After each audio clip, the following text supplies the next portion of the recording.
Hello, fellow creature. Welcome back to Rooftop Talks.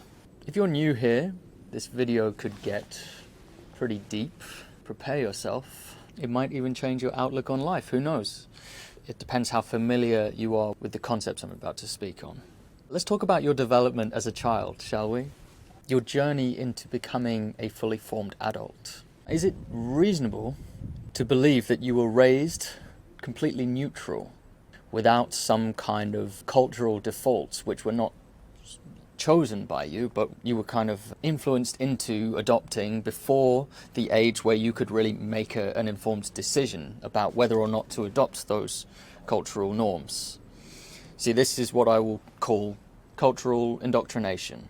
And I think it's reasonable to believe that just like me, you were indoctrinated as a child. You were raised to take on certain activities and to take certain things on face value before you were of an age where you could really decide for yourself. No man is an island. Okay, we're all born into a culture that was already set in motion long before we were born. It's impossible to reach adulthood without certain defaults installed in us, all right, from our family and from our community. As an adult, you gain the power and freedom to be able to question these for yourself.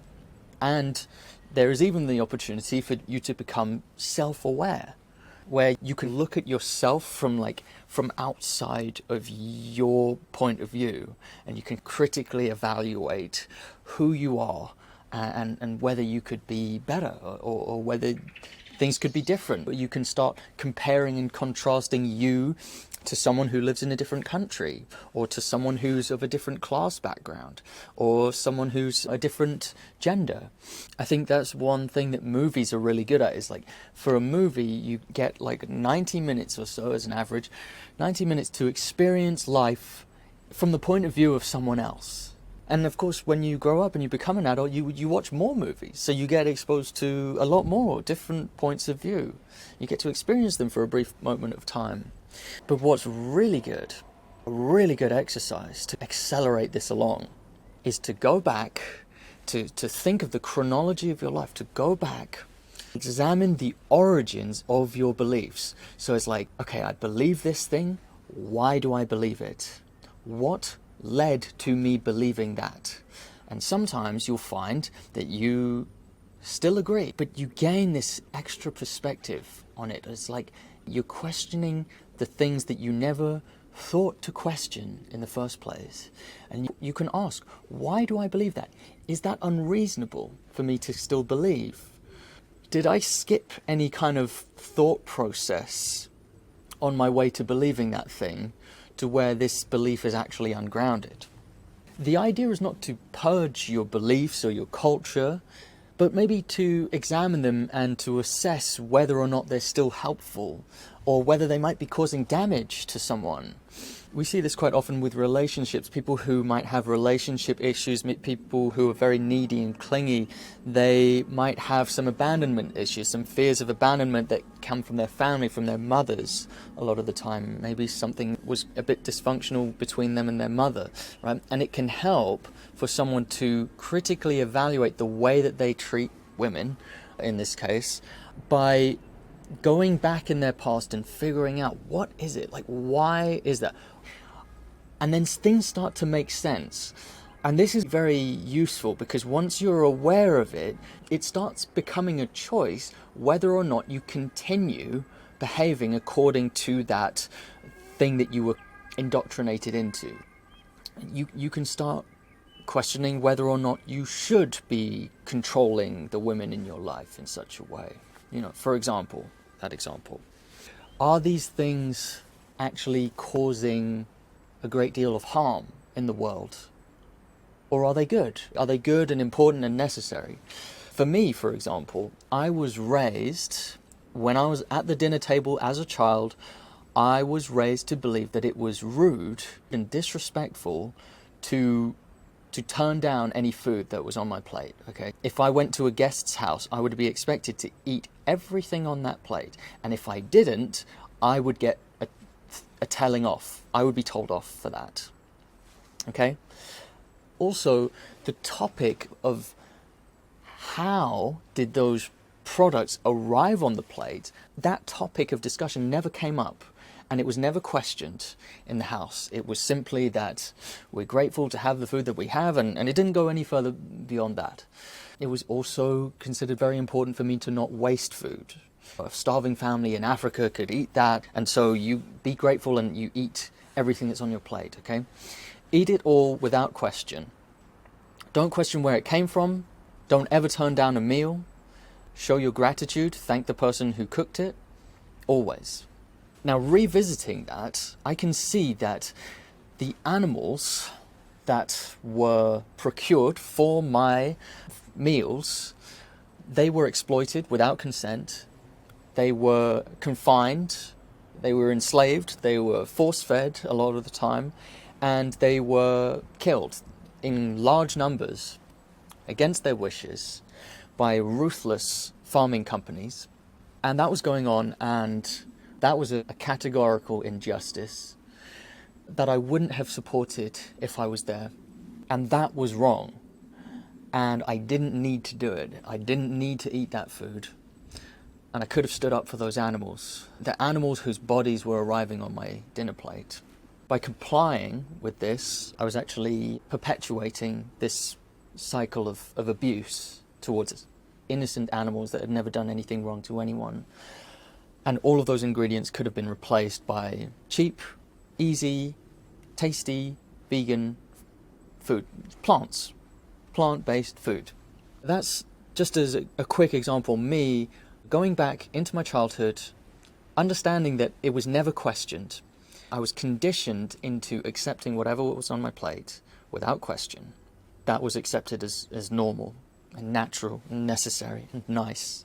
And that's why for so long in my life I contributed to the abuse of nameless animals. Animals that weren't given a name, they were just given a number tag and were herded onto the back of trucks without food or water to keep them docile on their way to the slaughterhouse, where they would line up and they would be kicked and shoved and prodded with cattle prods, electric prodders, into gas chambers or guillotines or electric baths, and a number of different ways. Very ruthless, callous stuff that I was conditioned to believe was normal. Another example of indoctrination is religions, right? Typically, people adopt the religions of their parents. People born into Sikh families become Sikh. People born into Hindu families raised to become Hindu, and they often stay Hindu. People born into Christian families remain Christian, typically. The times when they don't is when the parents, if you ask the parents of an atheist, why did your child become atheist? They'll often say, we never forced our child to become one or the other. We decided it was a choice for the child to make themselves. And that's often how you get atheists, is when the parents give them the space to choose and present the options equally and clearly and encourage a questioning attitude in their children. This isn't an attack on religions. This isn't about religion here. This is about something that runs deeper than religion, because atheists are involved in animal abuse just as much as religious people. With most non-fundamentalist religions, it's not a big deal if you choose to believe in that stuff. It's not a big deal. But it is a big deal if your tradition involves boiling sea creatures alive, or catching sea creatures on the ends of hooks and leaving them there to die, leaving them to die on ice, or paying for the body parts of pigs whose brothers and sisters were legally left to die slowly of tactical neglect to cut on veterinary costs. These are the kind of processes involved, very evil processes, that we perpetuate through our financial choices. So the conclusion I'm getting to with this video is that we had no choice when we were younger, but to accept certain assumptions to start our education and our forming as adults. And most of these assumptions are totally benign. In fact, most of these cultural norms are beautiful things to be cherished. But animal abuse really stands out among these cultural norms. It stands out for it being utterly hideous, shockingly evil, and completely acceptable. In fact, it's considered weird to not eat the abused, tortured corpses of animals and their secretions. Secretions were also gained through exploitation, through enslavement in the dairy industry, for example. James Baldwin once said in this quote, "As one becomes educated, one becomes able to observe the culture in which one was educated in." And that's what I'm encouraging you to do here. It's about to rain, so I'm going to stop the video, but I'm encouraging you to critically observe the culture in which you were raised. This is an important part to your formation as an adult. A fully developed adult, this is what they do. They start to turn a critical eye on the culture in which they were raised, because that culture is far from perfect. All right? And it's your job to leave this earth in a better state than where you found it.